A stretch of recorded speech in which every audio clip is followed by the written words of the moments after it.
Saludos oyentes de radio, gracias por escucharnos en la noche de este miércoles 26 de octubre del año 22. No sé si ustedes tienen la sensación generalizada, yo al menos sí, aunque puedo estar equivocado, de que los partidos políticos creen que los votantes son algo que heredan de por vida y que nunca van a poder perder, hagan lo que hagan, digan lo que digan, a no ser que alguien les robe esos votos. Y esto de creerse que los votantes son de tu propiedad y que si los pierdes es porque otro partido te los ha robado, creo que es algo transversal que no entiende de izquierdas y derechas, que lo mismo pasa en un lado que en el otro. Les voy a poner dos ejemplos que son actualidad este miércoles. Hoy, el diario ABC abría su portada con la siguiente noticia. Moncloa cree que rebajar la sedición no le desgasta y espera ideas de Esquerra Republicana de Cataluña. Según cuenta el ABC, en el gobierno creen que afrontar esta reforma no va a suponer un coste específico para el PSOE una vez que ya se accedió a otorgar los indultos. Resulta que el gobierno va a explotar la idea de que la situación social y política en Cataluña es mejor ahora que en 2017. Y para apuntalar aún más su creencia de que rebajar el delito de sedición después de un pacto con Esquerra no va a tener ningún coste para el PSOE, dicen en privado desde Moncloa, según ABC, que como consecuencia de esa eventual reforma del Código Penal, la fuga de Carles Puigdemont podría tocar a su fin, porque al licuar el delito de sedición, Europa aceptaría una nueva euroorden, al contrario de lo que lo han hecho hasta ahora. Así que, para que yo me entere, si el PSOE pacta con Esquerra cargarse el delito de sedición en el Código Penal y Puigdemont vuelve a España para ser juzgado solo por malversación como mucho, porque ya no tendría que ser juzgado por sedición, el gobierno cree que eso haría que todos los potenciales votantes del PSOE estuvieran contentos y que nadie se molestase por un apaño como este. Esto es lo que cree el gobierno. Pero claro, si fuera así, me pregunto por qué el mismo gobierno lleva todo esto a escondidas. ¿Por qué no sale Sánchez presumiendo de ello, como presume de tantas otras cosas? ¿Por qué en los mítines que vayan a dar en mayo, García Page, Lambán, Fernández Vara, no salen también ellos diciendo en esos mítines que uno de los logros conseguidos por el gobierno socialista de España es haber pactado con Esquerra la alfombra roja para los golpistas en el Código Penal y los tribunales? Si esto no resta, sino que suma. Es raro que teniendo esta potente arma electoral, que es un pacto a escondidas con Esquerra para reformar el delito de sedición, la Moncloa, en vez de usarla propagandísticamente, lo que haga es escabullirse de los periodistas cuando preguntan los periodistas diciendo que, hombre, que ellos querrían hacer estas reformas, pero que las mayorías no dan. Rubén Fernández, buenas noches. Buenas noches, Dieter. Acabas de publicar una noticia en Libertad Digital en la que cuentas que Moncloa y Esquerra sí están negociando todo esto, pero que el gobierno lo quiere hacer con secretismo, como si hablar de esto en público pudiera molestar a algún votante, eso sí, despistado. Cuéntanos lo que publicas en la noticia, Rubén. Sí, Dieter, pues lo recordarán nuestros lectores porque ya es algo que hemos publicado con anterioridad, que llevan más de un mes negociando esta reducción de penas. Es algo que ya dejó escrito el ministro Juan Carlos Campo, que supondría reducir a prácticamente la mitad de las penas por sedición. Pasarían de unos 10, 15 años de cárcel, según los casos que está ahora, a unos 6 años. Pero lo que pasa es que ahora los socios no entienden la postura de la Moncloa, porque, como dices, le están continuamente diciendo que los números no dan. Y desde los partidos separatistas, aliados del gobierno en el Congreso, afirma que los números sí dan para sacar adelante esta modificación del Código Penal. Entre los separatistas creen que la excusa que les están poniendo se debe a una cuestión interna y que lo que falta es aplicar pedagogía ante sus votantes. Algunos, como por ejemplo en el entorno de Esquerra, reconocen que hay un intercambio de documentos desde hace 3 años para reducir el delito de sedición y que esto empezó con Carmen Calvo cuando era vicepresidenta del gobierno. Los socios prometen discreción en las negociaciones, no vamos a telegrafiar nada, aseguran, pero también lanzan una advertencia ante posibles desmentidos del gobierno, y es que no vamos a publicitar cosas que no son. Y uno de estos asuntos que no ocultan que están negociando es la reforma del delito de sedición. ¿Qué es lo que pasa? Que el gobierno quiere desligarlo de una negociación presupuestaria, y muchos es lo que están comprendiendo ahora, que probablemente estén desligando esta negociación porque la verdad muy bonito no queda negociar presupuestos a cambio de reformas del Código Penal. Hombre, Rubén, tampoco te pongas así. Si Moncloa dice que esto luego no afecta al voto, el cambiar los presupuestos por reformas del Código Penal, esto no afecta. Gracias, Rubén, por esa información. Luego volvemos a conectar contigo. Un saludo, Dieter. Miren, ¿cuándo se sabe si las cosas que has hecho tienen consecuencias en tus votantes? Pues cuando la gente vota. Hasta ahora, lo que ha hecho el gobierno del Partido Socialista, lo que ha hecho Pedro Sánchez, la única forma de poder testarlo un poco, porque son elecciones diferentes, han sido en las elecciones de la Comunidad de Madrid, donde el PSOE era primera fuerza y cayó hasta la tercera posición, las elecciones en Castilla y León, donde el PSOE era primera fuerza y cayó hasta la segunda posición y perdió las elecciones, y gobierna allí el PP con Vox, y en Andalucía, donde el PSOE había sido siempre primera fuerza y ahora gobierna con mayoría absoluta Juanma Moreno. Hasta que se produzcan unas nuevas elecciones, por ejemplo las autonómicas y municipales de mayo, no sabremos si pactar lo de la sedición con Esquerra a cambio de los presupuestos, sí darle al PNV las selecciones nacionales para abrir la puerta a que las comunidades autónomas puedan competir con España, por ejemplo, en unos Juegos Olímpicos, lo de los presos de la ETA para Bildu, lo del cuponazo para el País Vasco, lo de las inversiones privilegiadas para Cataluña, si todo eso va a tener consecuencias o no, si estas cosas, como dice la Moncloa, el textual era que no les desgasta. Hasta que no lleguen esas elecciones no sabremos si esto desgasta o no desgasta. Así que hasta entonces lo único que tenemos son encuestas. Pero claro, hay muchas encuestas. Hoy, por ejemplo, se han publicado 2 encuestas. La primera dice que el PSOE y Podemos están remontando con fuerza, aunque aún están por detrás de la derecha. Y la segunda dice que Pedro Sánchez no remonta y que Podemos, lejos de subir, sigue en caída libre. Si me permiten, les voy a leer un par de párrafos de las 2 noticias que publican 2 diarios digitales y que son los que han encargado estas encuestas. El Confidencial. Según los datos de su último barómetro, llevado a cabo entre el 10 y el 22 de octubre, el presidente del gobierno sigue siendo un muerto muy vivo. Esto es textual, ¿eh? Les voy a leer textual. El PSOE ha empezado a recortar distancias con el PP ante los primeros síntomas de agotamiento del llamado efecto Feijóo. Sánchez pasa en 2 semanas de una estimación de voto del 24,4 y 96 escaños a 26,8 y 103 escaños en el Congreso. Por lo tanto, habría recuperado más de 580.000 votos y 7 escaños desde la oleada anterior que se publicó el 12 de octubre. La progresión es evidente, dice el Confidencial. Pese a que sigue por detrás del PP, que lograría 122 por 103 del Partido Socialista, los datos de esta última encuesta dan oxígeno al PSOE al ver cómo su desventaja respecto a los populares se ha reducido a la mitad. De estar a 7,1 puntos, ahora están a 3,2. Llama la atención, dice el Confidencial, que la mejora del PSOE no se produce a costa de Unidas Podemos.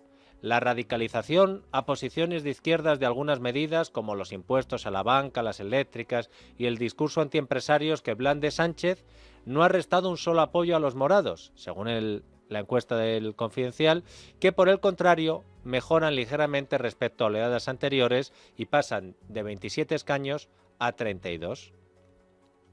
La izquierda da síntomas de mejora, dice el Confidencial, que añade: en el bloque de la derecha el fenómeno es el contrario. Hay fatiga tanto en el PP como en Vox. Juntos sumarían 173 escaños, contando con el de Navarra Suma se quedarían a 2 de la mayoría absoluta. Vox, según esta encuesta, no solo se beneficia del retroceso del PP, sino que el partido de Abascal perdería un punto desde la oleada anterior del 16,8 al 15,8, es decir, de 57 a 51 escaños. Esto es lo que cuenta textualmente la noticia del Confidencial con la encuesta que ha valorado una casa demoscópica para ellos. Ahora voy con la otra. La encuesta que ha encargado el Grupo Eneo, que es el dueño de cabeceras como 20 Minutos o El Heraldo de Aragón. Vamos a ver qué cuentan.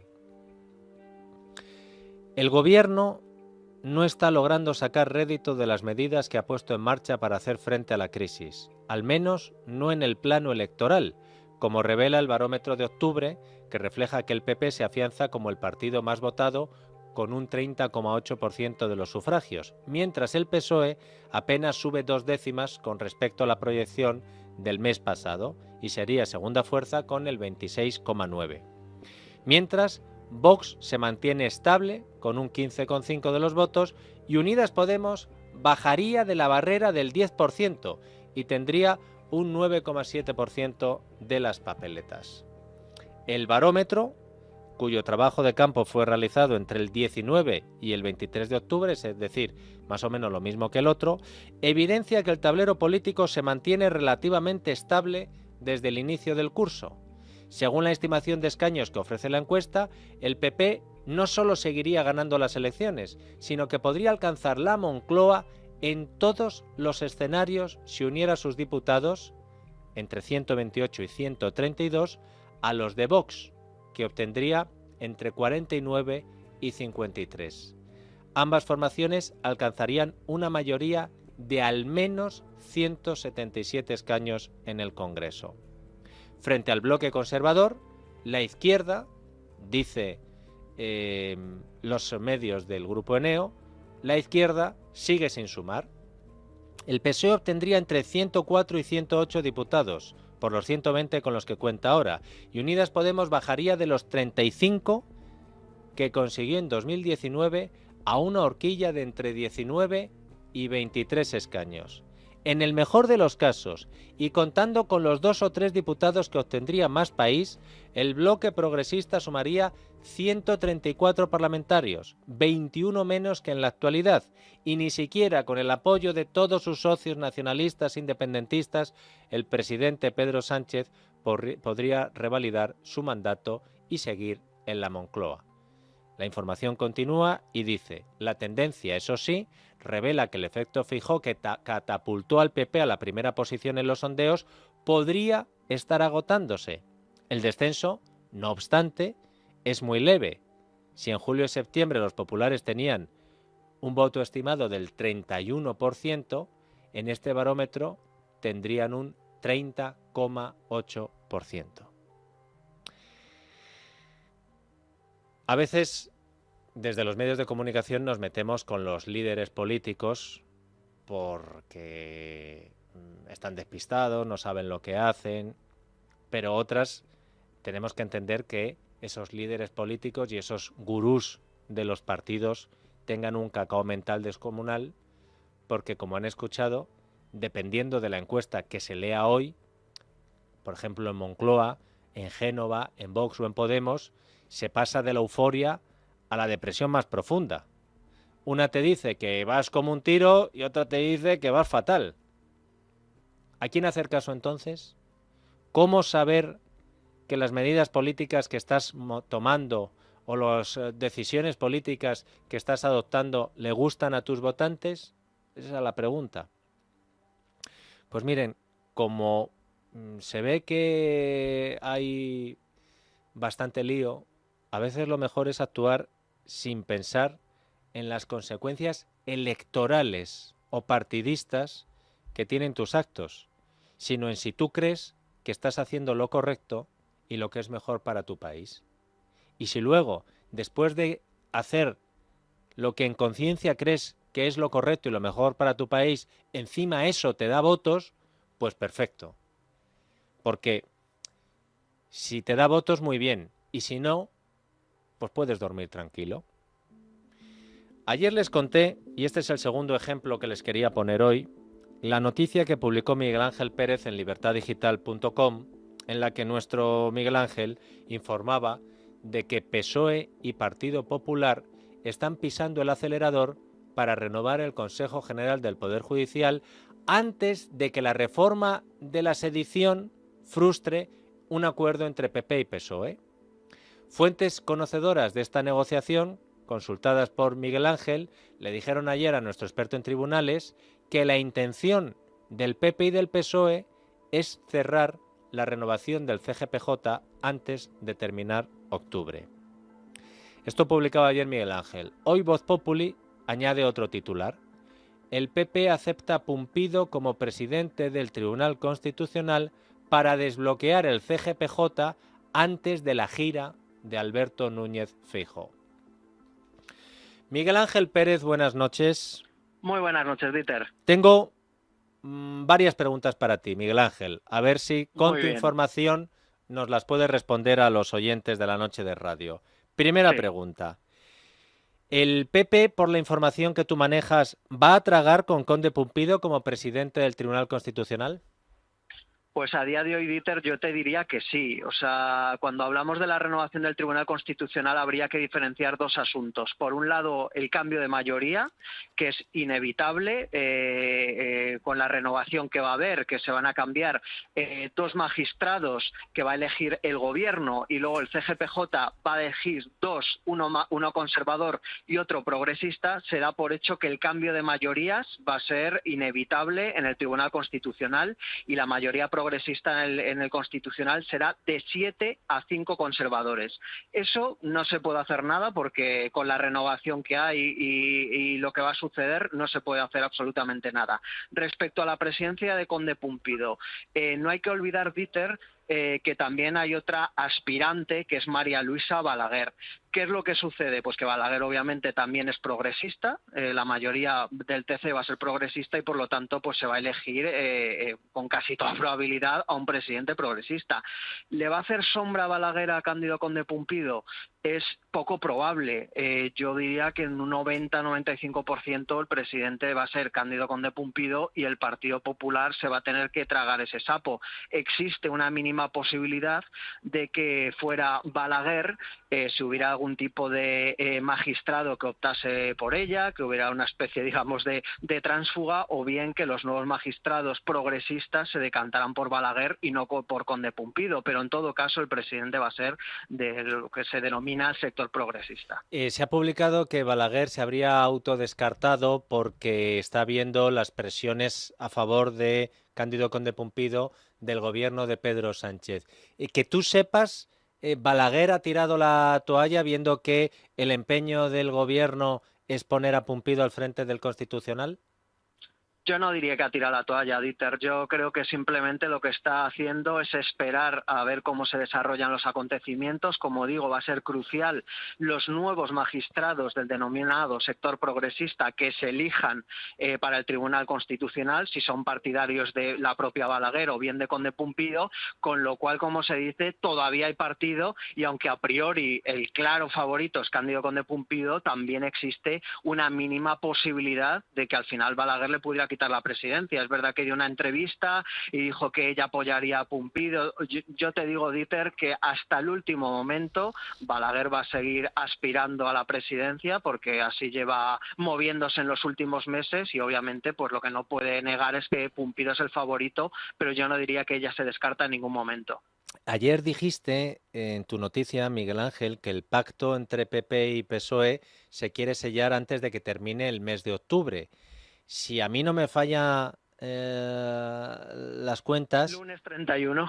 Eso te iba a decir. Hoy estamos a 26 de octubre. Mañana parece que sería bastante sorprendente, ¿no? Que hubiera un acuerdo. Si no es mañana, jueves 27, tendría que ser un viernes por la tarde, haciéndose un marlasque, es decir, viernes basura, el viernes por la tarde que nadie se entera, o en pleno puente de Todos los Santos. ¿Crees que son capaces de hacer esto el PP y el PSOE y el PP, Miguel Ángel? Hombre, Dieter, capaces son y bueno, tampoco habría que descartar, Dieter, el propio fin de semana.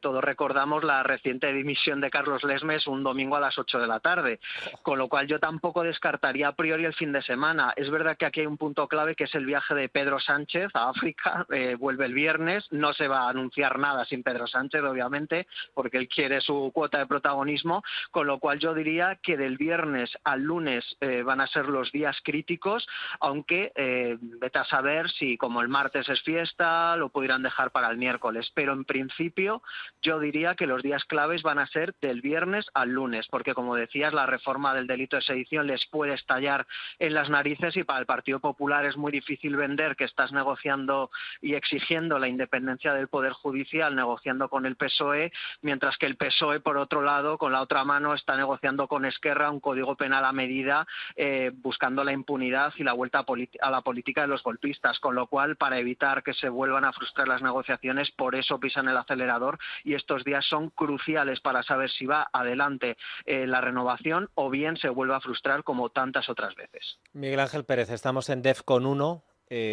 Atento al teléfono en la redacción de radio, pendiente de las noticias que nos puedas dar sobre este asunto. Muchas gracias, Michael. Un abrazo, Dieter. Claro, hablábamos antes de cómo saben los políticos que las decisiones que toman van a agradar a sus votantes.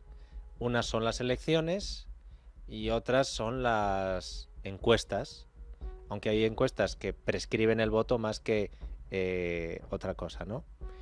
Pero no hace falta esperar a lo que te diga ninguna encuesta cuando el político decide que va a anunciar un acuerdo un viernes basura o en fin de semana a la hora en la que juega el Madrid o el Barça o el lunes en medio de un puente o ya de paso el día de Todos los Santos o cuando incluso disfrazan la noticia de calabaza en Halloween para que pase más desapercibida. Cuando un político hace eso es que ese político ya sabe que lo que ha hecho no le va a gustar a sus votantes. En privado, cargos del Partido Popular le han dicho a Voz Populi que Cándido Conde Pumpido es el mal menor y que, abro comillas, la Fiscalía General del Estado no ha sido un cargo político hasta este gobierno de Sánchez, que decidió nombrar a la exministra Dolores Delgado. Cierro comillas. Cándido Conde Pumpido fue el fiscal general del Estado que destituyó a Eduardo Fungairiño porque el fiscal indomable de la Audiencia Nacional, el fiscal jefe, había llevado la contraria a Pumpido diciendo que un acto de Batasuna ETA era ilegal.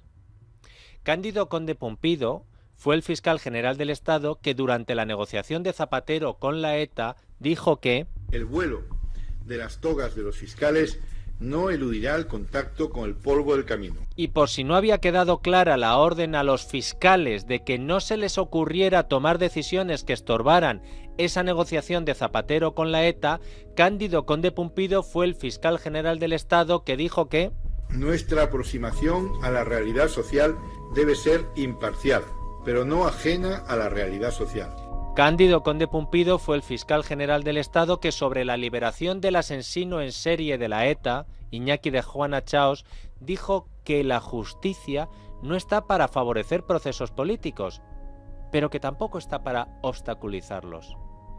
Cándido Conde Pumpido es el magistrado del Constitucional que presentó una ponencia con un solo objetivo: torpedear y anular la futura sentencia del Supremo contra los golpistas del 1 de octubre. ¿Saben de qué iba esa ponencia? Pues iba de el asalto al Parlamento de Cataluña. Y el señor Pumpido, que había calificado ese asalto como algo terrible y que iba a haber tolerancia cero, luego, siendo magistrado del Constitucional, dijo que, hombre, hablar de rebelión en un caso así, de tumultos, de que no valía, boicoteando desde el Constitucional la futura sentencia del Supremo, porque ¿saben lo que pasaba? Que lo que también se asaltó fue una institución del Estado el 1 de octubre. Ese fue y es Cándido Conde Pumpido.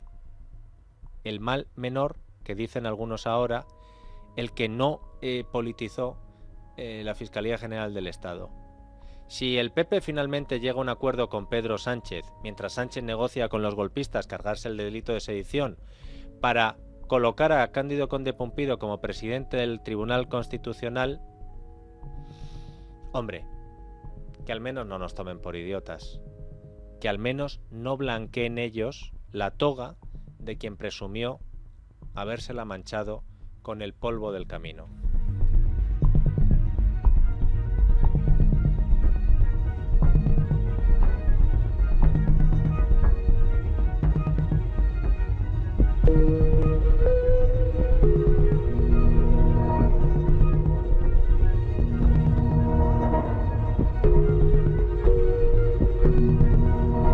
La noche de Dieter, con Dieter Brandau, en Es Radio.